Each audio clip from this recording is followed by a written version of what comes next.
The BJP is protesting against the increase in fuel prices in Karnataka, and the party has said that the latest hike on petrol and diesel by the Congress party in Karnataka is a sign that the Congress party is not being able to fulfill its guarantees. The BJP has also said that the Congress government hiked the prices of milk, alcohol and power and also increased stamp duty and guidance value in the last 1 year.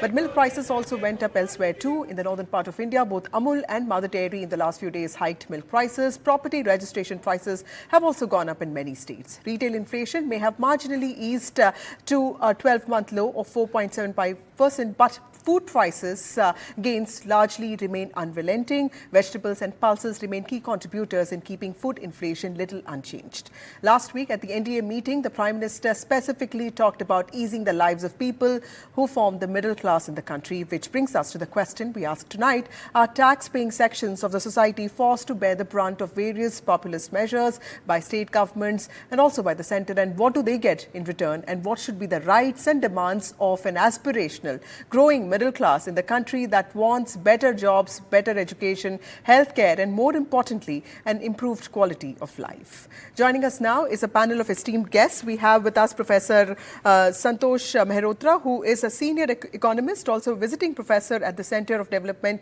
University of Bath in UK. We also have Aishwarya Mahadev, spokesperson of the Congress Party, and we have Vijay Prasad, who is the spokesperson of the BJP. Thank you all of you for joining me on this show.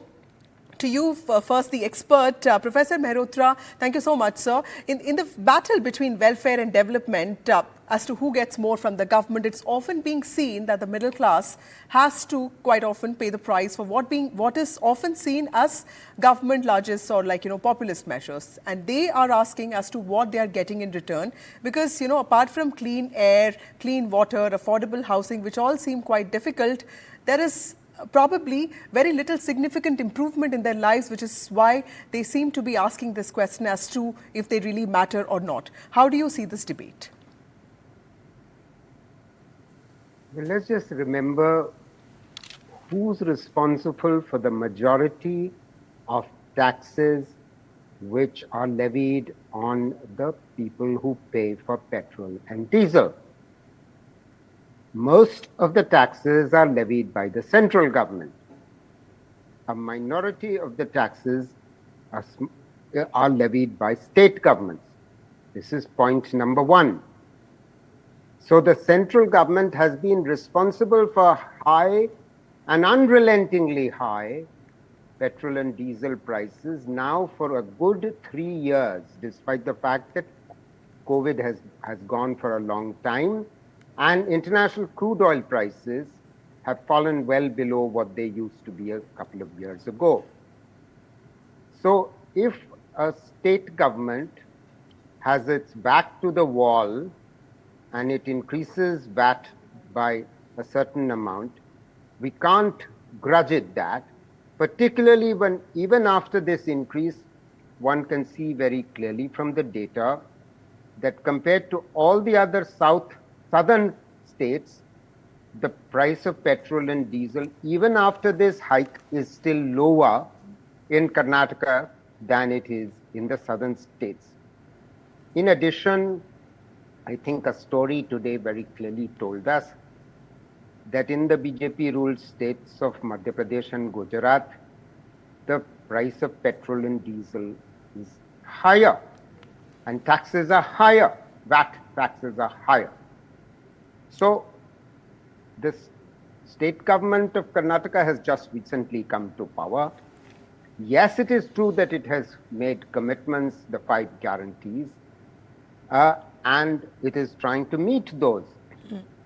And what it has found is that the state's finances are not in the best of conditions.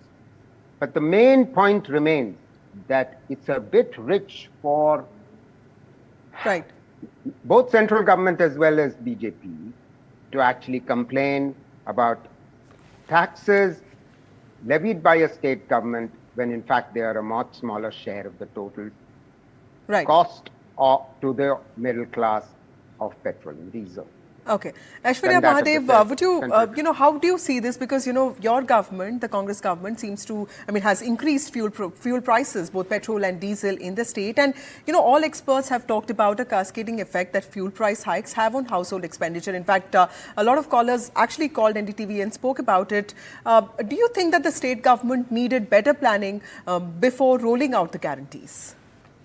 Good evening, Vasudha. I think first and foremost, it is the prerogative of the state to offer welfare, and it is not only for your corporates who, again, corporate tax cuts seem to be something that never gets questioned, while welfare for the poorest of the poor, the disenfranchised and economically weaker sections is actually the priority of the state. I believe that the rollout of the guarantees, does not have any impact on anything that is happening in the state except for empowerment, right? When they talk about electricity bills being slashed just at the minute before BJP demitted office in my state, they basically dumped a large bill of price hike, which hit us after we came to power. Shakti, which you talk about, free travel for women, while the empowerment is already seen. The positive externality is that transportation sector is seeing a 3,000 crore profit for the first time in decades.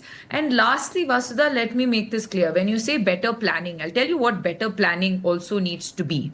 Right? The BJP government in 2014 inherited an oil slick of lakhs of crores. Right? Did they transfer any of the benefit onto the consumer? No, it did not. They say that oil marketing companies need to maintain profitability. The oil marketing companies have 82,000 crores as profits in just 1 year as of last year, 71 times higher. Has any of that benefit passed on to the people? No. In 2020, at the peak of COVID, you saw Dharmendra Pradhan saying, how do we give you free vaccines? And you saw in Karnataka in 2020, where the taxation was then 35 and 24% respectively. Today, the taxation is still lower than what it was in the BJP time 2020 taxation, and the state is justifiably doing so. We believe if the BJP wants to talk high and mighty about welfare and speaking up for the common man, please talk to the central government about how devolution is cheating Karnataka, about how central excise, and mind you, they basically charge cesses which they don't have to devolve to the states more than they do on the basic excise duty. So they don't give states a large share of what they collect, even from fuel taxes, right, and tell the central government to take better measures. They are sitting on oil slick. And last thing, Vasudha, when Prime Minister Modi apparently stopped a war in Ukraine, if I'm not wrong, while it continues unabated now, he also happened to make $3.6 billion just out of profit from the fact that he was buying crude from Russia at far cheaper than the global rates. Did any of that benefit transfer to people? Absolutely not. While you talk to me about a 3 rupee hike, how is it that the base price of 70 that was there when we demitted office is now a base price of 90 plus? How is it that the BJP protesting in Karnataka does not go shout down its own ally or slash government in Maharashtra or Andhra Pradesh? Right. I believe it is absolutely shameful for this sort of hypocrisy when you cannot check your own, do not bring selective politics, and do not question welfare measures for the betterment of people. Okay. Mr. Prasad, would you like to respond to that? Because, she's making some very critical points. One, of course, we can't keep questioning welfare because if women are free to travel, they're also, being more productive, and it's actually very important for a society to empower women, isn't it? And also, your own allies like TDP have been promising same schemes. Even something like an income support was something that BJP in Chhattisgarh also did with respect to the Mahatari Vandana Yojana. And India's economy was, of course, one of the most important points that the Prime Minister sort of talked about. But, you have reduced numbers now. Do you think that economic distress and some of the points that Aishwarya has also been pointing out did play a part in your reduced numbers, specifically in the south of India? Of course, Karnataka, you did better than expected, but, in states like Maharashtra, UP, did the economic distress or, at least the semblance of it, did that affect your party? No, Vasudha, one thing, whatever the Congress spokesperson was going around and explaining things, it did not explain how common man's life is getting affected. She just went around, and without giving a benefit to the common man. See, this shows how Congress has moved away from the common man's plight. See, true face of the Congress is exposed today. See, Congress का हाथ anti people and anti policy के साथ. Congress is nothing but Mehengai ki dukaan, see, it has imposed jizya. See, Congress said, Congress themselves they said, Congress haath badlega halat. Have they even understood the halat of the common man? Okay, do they even understand the cascading effect of this pricing? On one hand, on one hand, this Congress says they are pro-poor, pro-farmer, pro-common man, but the actions is quite opposite. See, this is what I would like to say. This is the khatakat loot model of Karnataka Congress and Congress Party. See, instead of depositing 1 lakh in the accounts, okay, they are taking by doing this, they are khatakat, they are taking away money from the common man. On one hand, the Congress Party talks about inflation. On the other hand, it increases the price and burdens the common man in the states. See, I would like to mention only two hard facts. Right. In 2020, Vasudha, the Congress launches Speak Up India, nationwide campaign demanding rollback of fuel prices. That is one hard fact, which Congress is totally forgetting whatever the actions they have taken. Second hard fact, in 2022, Congress protests inside the parliament against fuel price hike, slamming the government for looting the poor. What are they doing now? Okay, let Aishwarya respond to that. The Congress said- Vijay Prasad Congress is said- raising an important point the while we Congress talk said- about tax Congress revolution, said- Aishwarya. There are citizens, there are Congress said- common people here who could be facing the where is the brunt of common this. man today? Tell us, how would The you com- respond to that? See, Vasudha, Congress has totally ignored the common man's Okay, plight. sir, let her respond to that. Understand Let her the respond to that. Yes. Difficulty. Yes, sir. Let Aishwarya, please go on.